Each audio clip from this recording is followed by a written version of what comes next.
بسم الله الرحمن الرحيم. السلام عليكم ورحمة الله وبركاته. اخواني عاملين ايه؟ يا رب تكونوا بخير.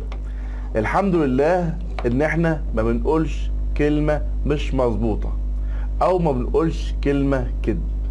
في الفيديو ده هنسمع رضا عبد العال وهو بيفضح كل حاجة، وهو بيقول كل اللي احنا قلناه في انسحاب مرتضى منصور. قال وهو بيتكلم وبيأكد الكلام اللي احنا قلناه قبل كده، ان احنا قلنا ان الزمالك انسحب من السوبر علشان خاطر ايه؟ علشان خاطر خايف من هزيمة تاريخية على ايد النادي الاهلي. قلنا الكلام ده قبل كده، لكن في قناة الزمالك طلعوا قالوا لنا النادي الزمالك انسحب من اجل انه ياخد كاس الكرامة او من اجل الكرامة او من اجل كاس الكرامة. لا، هم ما انسحبوش عشان خاطر الكرامة ولا كاس الكرامة ولا اي حاجة من كل الكلام ده. هم انسحبوا بس علشان خاطر خوفا من هزيمة تاريخية على ايد النادي الاهلي، وخدوا موضوع كهربا حجة.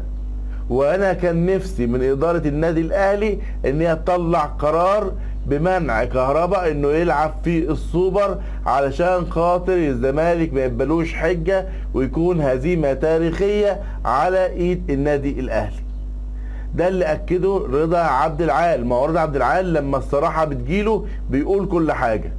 قبل كده قال كلام غير الكلام، لكن امبارح مع مهيب عبد الهادي قال الكلام اللي انتوا سمعتوه، وقال بمنتهى الصراحة ان هم كانوا خايفين يلعبوا السوبر خوفا من ايه؟ من هزيمة تاريخية.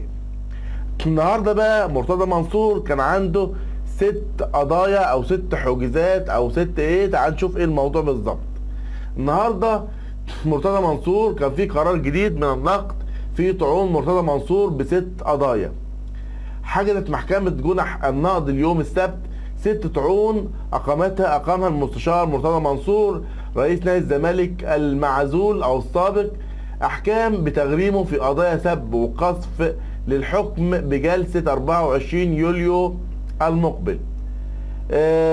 وقال المحامي محمد عثمان المستشار القانوني الأهلي إن 5 طعون على غرامات ضد محمود الخطيب وأعضاء النادي الأهلي، وطعون وطعن بخصوص مليكة خليل وميسة خليل عضوتين بنادي الزمالك. وتتراوح قيمة الغرامات على مرتضى منصور بين 10,000 جنيه و90,000 جنيه.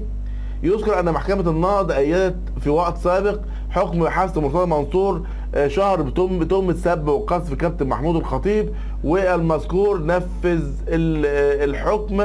وده كان فيه طبعا يعني وفي تنفيذ حكم قضاء اداري في 4 دعاوى بعزل مرتضى منصور من منصب رئاسة نادي الزمالك بسبب الحبس السجن. يعني اظن الكلام كده واضح، كلام جميل، كلام معقول، ما نقدرش نقول حاجة عنه. كابتن رضا عبد العال خد حبوب الصراحة وقال كل الكلام اللي احنا قلنا قبل كده عليه، ان نادي الزمالك انسحب من السوبر علشان خاطر خوفا من هزيمة تاريخية على ايدي او ارجل لاعبي النادي الاهلي في الامارات، وكانت الحجة كهربا يا كهربا. فالحمد لله مفيش كلام بنقوله مغلوط او مش مظبوط.